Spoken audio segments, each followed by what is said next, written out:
Milwaukee, Wisconsin. It's 100 degrees Fahrenheit on the asphalt at the USA Cycling Masters National Championships, and the air is thick enough to chew. This is the time trial. It's a precise 10-mile race with no drafting and no teammates to hide behind. The winner is simply the rider who can hold the absolute highest sustained power output from start to finish without breaking down. The athlete burying himself in this heat is Peter Megdal. He is averaging 26 miles per hour on a hilly, wind-blasted course at 65 years old, completely defying our standard expectations of human aging. To push an engine this hard at retirement age in a literal oven, you need an absolutely flawless cardiovascular system. There is zero room for restricted blood flow or weakness, which makes Peter's aggressive performance on the track a medical paradox. 11 years ago, Peter was diagnosed with severe heart disease, facing a bleak physical reality. This line graph maps out two very different paths. The bottom line shows the standard prognosis for severe heart disease, a steep, permanent decline in physical capability. The top line shows Peter's actual trajectory, climbing steadily toward an elite athletic peak. He achieved this through the protocols championed by the Boston Heart Disease Consultation. They use evidence-based lifestyle science, meaning targeted changes to diet and exercise, to actively reverse the disease process rather than passively manage it. Peter's high-speed attack on this brutal 100-degree race proves that a severe cardiovascular diagnosis can be biologically overturned. The primary intervention Peter used to combat his diagnosis was strict adherence to a whole-food, plant-based nutritional protocol. This specific diet forces a biological response in the body. It specifically targets and drastically reduces low-density lipoprotein, or LDL cholesterol, which is the primary driver of plaque buildup inside the arteries.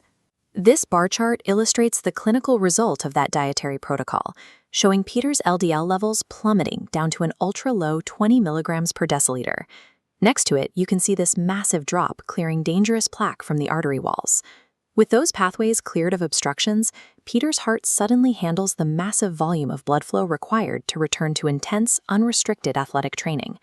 Precise nutritional biochemistry provided the structural raw materials that rebuilt his heart for elite national competition.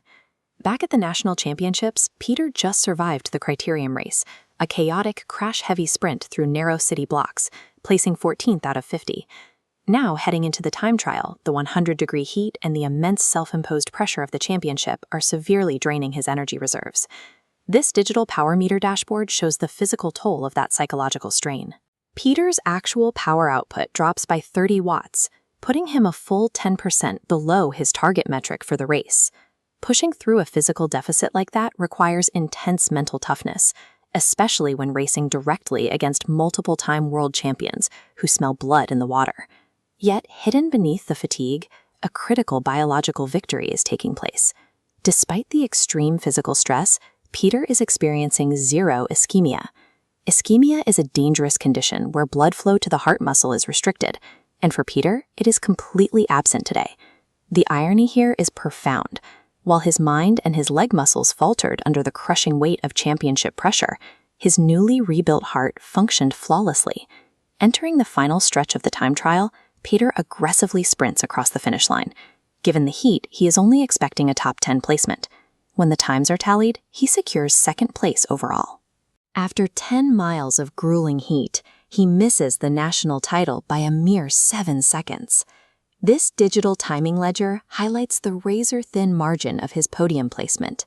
The gap between Peter in second place and the defending national champion in third place was a microscopic 0.48 seconds.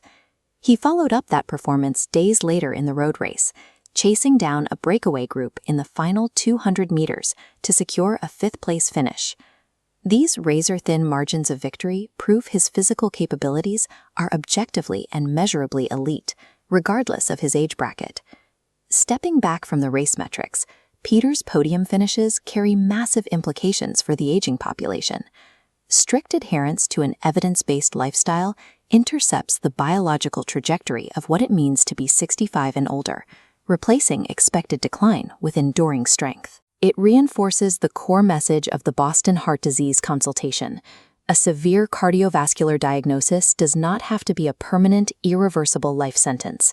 With the precise application of nutritional science and relentless determination, cellular damage can be undone, peak vitality can be reclaimed, and podiums can absolutely still be won.